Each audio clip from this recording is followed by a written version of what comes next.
بسم اللہ الرحمن الرحیم۔ السلام علیکم ناظرین، آپ دیکھ رہے ہیں پاکیزہ ٹی وی۔ چینل کو سبسکرائب کر لیجئے اور بیل آئیکن کو کلک کر لیجئے تاکہ آپ کے پاس نوٹیفیکیشنز پہنچتے رہیں۔ ناظرین، ہم بات کر رہے ہیں یونائٹڈ اسٹیٹس آف امریکہ کی ہسٹری اور موجودہ حالات کے بارے میں۔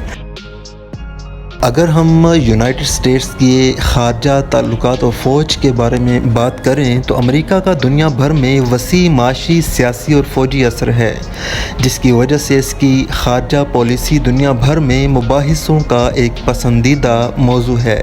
تقریباً تمام ممالک کے سفارت خانے واشنگٹن ڈی سی میں موجود ہیں اور قونصل خانے پورے ملک میں موجود ہوتے ہیں۔ تاہم کیوبا، ایران، شمالی کوریا اور سوڈان کے امریکہ کے ساتھ کوئی خاص سفارتی تعلقات نہیں ہیں۔ امریکہ اقوام متحدہ کا بانی رکن ہے اور اسے سلامتی کونسل میں مستقل نشست بھی ملی ہوئی ہے، اور اس کے علاوہ بھی بہت سے بین الاقوامی اداروں کا بھی رکن ہے۔ امریکہ میں فوجی معاملات میں شہری کنٹرول کی طویل روایت موجود ہے۔ محکمہ دفاع کا کام امریکی مسلح افواج کو سنبھالنا ہے، جو بری، بحری، میرین کارپس اور فضائی افواج پر مشتمل ہے۔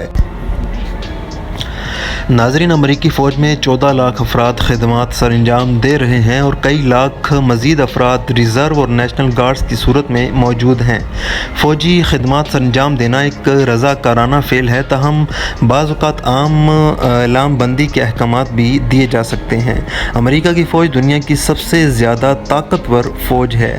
اس کا بجٹ بھی دنیا بھر میں سب سے زیادہ ہے۔ امریکی فوجی بجٹ 2005 میں امریکہ کے بعد آنے والے 14 ممالک کے فوجی بجٹ سے بھی زیادہ ہے۔ مزے کی بات یہ ہے کہ امریکہ کا فوجی بجٹ کل آمدنی کا صرف 4% ہے۔ امریکی فوج کے زیر انتظام 700 سے زیادہ مراکز ہیں۔ انٹارکٹیکا کے سوا دنیا کے ہر براعظم میں اس کے فوجی مراکز موجود ہیں۔ ناظرین، اگر ہم یونائٹڈ اسٹیٹس کے انتظامی تقسیم کی بات کریں تو 48 ریاستیں الاسکا اور ہوائی کے سوا جو زمینی طور پر ایک ساتھ موجود ہیں مل کر کانٹیننٹل ریاست ہائے متحدہ کہلاتی ہیں۔ کچھ ذرائع الاسکا کو بھی اس میں شامل سمجھتے ہیں، کیونکہ یہ امریکہ کی دیگر ریاستوں سے ہٹ کر ہے، لیکن ہے براعظم شمالی امریکہ کا حصہ ہی۔ ڈسٹرکٹ کولمبیا اس میں شمار ہوتا ہے۔ ہوائی، جسے 50ویں ریاست کہا جاتا ہے، بحر الکاہل میں جزائر کی ایک پٹی کی صورت میں ہے۔ ریاست ہائے متحدہ کے پاس کئی دیگر علاقے موجود ہیں، جن میں کولمبیا کی ڈسٹرکٹ بھی شامل ہے، اور جہاں ملکی دارالحکومت واشنگٹن ڈی سی موجود ہے، اور اس کے علاوہ سمندر پار بھی بہت سے علاقے امریکہ کا حصہ ہیں۔ اس کے علاوہ بھی کئی ریاستیں ایسی ہیں جنہوں نے امریکہ سے الحاق کیا ہوا ہے۔ ناظرین، اگر ہم امریکہ کے ماحول کی بات کریں تو امریکہ میں 17,000 سے زائد اقسام کے پودے اور درخت پائے جاتے ہیں، جن میں سے 5,000 صرف کیلیفورنیا میں ہیں۔ ان 5,000 دنیا کے سب سے لمبے، سب سے بھاری اور سب سے پرانے درخت بھی شامل ہیں۔ امریکہ کا ماحول خط استوائی ماحول سے لے کر ٹنڈرائی نوعیت کا ہے، اور اس میں نباتات کی اقسام دنیا بھر کے کسی دوسرے ملک سے زائد ہیں۔ اگرچہ ہزاروں غیر ملکی نباتات کی وجہ سے اس ملک کی اپنی نباتات اور انسانوں پر منفی اثرات واقع ہوئے ہیں۔ 400 سے زائد ممالیہ، 700 سے زائد پرندے، 500 ریپٹائل یعنی خزندے اور 90,000 سے زائد حشرات الارض کو نوٹ کیا جا چکا ہے۔ بہت سے جانور اور پودے خاص جگہوں تک محدود ہیں اور بہت سی انواع معدوم ہونے والی ہیں۔ امریکہ نے معدومیت کے خطرے سے دوچار انواع کے تحفظ کے لیے 1973 میں قانون بنایا تھا کہ ان کی انواع کو ان کے قدرتی ماحول میں تحفظ دیا جائے۔ معدومیت کے خلاف تحفظ کے حوالے سے امریکی تاریخ بہت پرانی ہے۔ ناظرین، 1872 میں دنیا کا پہلا نیشنل پارک یلو سٹون میں بنایا گیا۔ اس کے بعد اب تک 57 مزید نیشنل پارک اور سینکڑوں دیگر پارک اور جنگلات کو اس ضمن میں بنایا جا چکا ہے۔ ملک کے کچھ حصوں کو اس مقصد کے لیے مخصوص کر دیا گیا ہے کہ ادھر کوئی تبدیلی واقع نہیں کی جا سکتی۔ امریکی ماہی پروری اور جنگلی حیات کے محکمے نے خطرے میں اور معدوم ہونے کے قریب موجود نسلوں کو ان کے قدرتی ماحول میں بچا کر الگ کر دیا ہے۔ اس کے ساتھ امریکہ کی حکومت تقریباً 10 لاکھ مربع میل کا علاقہ چلا رہی ہے، جو کل رقبے کا 28% ہے۔ اس زمین کو پارکوں اور جنگلات کے لیے مخصوص کیا گیا ہے، لیکن اس کا کچھ حصہ تیل اور گیس کی دریافت، کان کنی اور مویشیوں کے فارمز کے لیے بھی استعمال ہوتا ہے۔ ناظرین، اگر ہم یونائٹڈ اسٹیٹس کی معیشت کی عمومی صورتحال کی بات کریں تو امریکہ کی معیشت کی تاریخ دراصل ایک کہانی ہے جو نو آبادیاتی نظام کی معاشی ترقی سے شروع ہوئی اور ترقی کر کے اب 20ویں اور 21ویں صدی میں دنیا کی سب سے بڑی معاشی اور صنعتی طاقت بننے کی ہے۔ ریاستہائے متحدہ کا معاشی نظام مخلوط سرمایہ دارانہ معاشی نظام ہے جس میں کارپوریشنیں، دیگر پرائیویٹ فرمیں اور افراد مل کر زیادہ تر مائکرو اکنامک فیصلے کرتے ہیں اور حکومت اس سطح پر زیادہ مداخلت نہیں کرتی۔ تاہم بحثیت مجموعی تمام سطحوں پر حکومت کا رد عمل اور عمل دخل بہت زیادہ ہے۔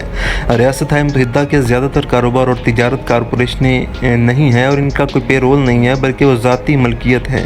امریکہ میں اوسط گھریلو آمدنی $46,326 سالانہ ہے اور 25 سے 64 افراد کی عمر کے افراد کی اوسط سالانہ آمدنی $32,611 ہے۔ معاشی سرگرمیاں ملک میں بہت زیادہ متفرق ہوتی ہیں۔ نیو یارک شہر کو ملک کی معاشی، چھپائی، نشر و اشاعت اور اشتہاراتی مرکز کی حیثیت حاصل ہے، جبکہ لاس اینجلس کو فلم اور ٹیلی ویژن کے لیے مشہور مانا جاتا ہے، جبکہ سان فرانسسکو کی خلیج ٹیکنالوجی کے لیے بہت اہمیت ہے۔ وسطی مغربی علاقہ اپنی بھاری صنعتوں کے لیے مشہور ہے۔ ڈیٹرائٹ امریکی موٹر گاڑیوں کی صنعت کے لیے تاریخی اہمیت کا حامل ہے اور شکاگو اپنے علاقے میں تجارتی اور معاشی حوالے سے بہت اہم ہے۔ جنوب مشرق میں زراعت اور سیاحت اور درختوں کی صنعت کے لیے مشہور ہے کیونکہ یہاں معاوضے ملک کے دیگر حصوں سے نسبتاً کم ہوتے ہیں۔ امریکی معیشت کا زیادہ تر حصہ خدمات سے حاصل ہوتا ہے جہاں کل افراد کا 3/4 حصہ کام کرتا ہے۔ صنعتی زوال کی وجہ سے 2011 میں 22 ملین افراد حکومت کے ملازم تھے اور صناعی میں 11 ملین، جبکہ 1960 میں صورتحال اس کے برعکس تھی۔ ملک کی معیشت کا بہت بڑا حصہ قدرتی ذرائع کی کثرت ہے جیسا کہ کوئلہ، تیل اور قیمتی دھاتیں، تاہم ابھی تک یہ ملک اپنی توانائی کے لیے زیادہ تر دیگر ممالک پر انحصار کرتا ہے۔ زراعت میں مکئی، سورج مکھی، چاول اور گندم کی پیداوار کے لیے یہ ملک پہلے نمبر پر ہے۔ امریکہ میں سیاحت کی کافی وسیع صنعت موجود ہے اور یہ دنیا میں تیسری نمبر پر آتی ہے۔ اس کے علاوہ ہوائی جہازوں، اسٹیل، ہتھیاروں اور الیکٹرانکس کی مصنوعات کی برآمد کے لیے امریکہ کا بہت بڑا حصہ ہے۔ کینیڈا امریکہ کی بیرونی تجارت میں 19% کے ساتھ پہلے نمبر پہ اور اس کے بعد چین، میکسیکو اور جاپان کے نمبر آتے ہیں۔ امریکہ میں فی کس آمدنی کا شمار دنیا کی سب سے زیادہ آمدنیوں میں سے ہوتا ہے۔ اس کی فی کس آمدنی مغربی یورپ سے زیادہ ہے۔ 1975 عیسوی سے ملکی منڈی کی حقیقی آمدنی تقریباً ساری کے ساری 20% خاندانوں میں پہنچتی ہے۔ امریکی معاشرے میں سماجی طبقات کی تبدیلی یورپی اسکینڈینیویا کے ممالک اور کینیڈا سے کم ہے۔ بعض ماہرین کے خیال میں اس کی وجہ تعلیمی نظام ہے۔ امریکی تعلیمی نظام میں تعلیم کا خرچہ زیادہ تر ٹیکسوں سے اور بقیہ حصہ حکومتی خزانے سے ادا کیا جاتا ہے، اس لیے امیر علاقوں اور غریب علاقوں کی تعلیم میں زمین آسمان کا فرق پیدا ہو جاتا ہے۔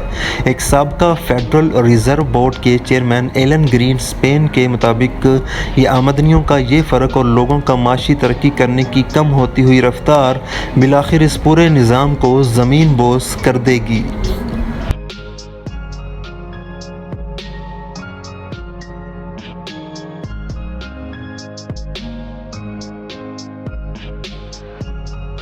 ناظرین، آپ دیکھ رہے تھے یونائٹڈ اسٹیٹس آف امریکہ کے انتظامی امور، فوج اور ماحول پر مبنی قسط نمبر 7۔ مزید اس طرح کی ویڈیوز کے لیے پاکیزہ ٹی وی کو سبسکرائب کر لیجئے اور بیل آئیکن کو کلک کر لیجئے تاکہ آپ کے پاس نوٹیفیکیشنز پہنچتے رہیں۔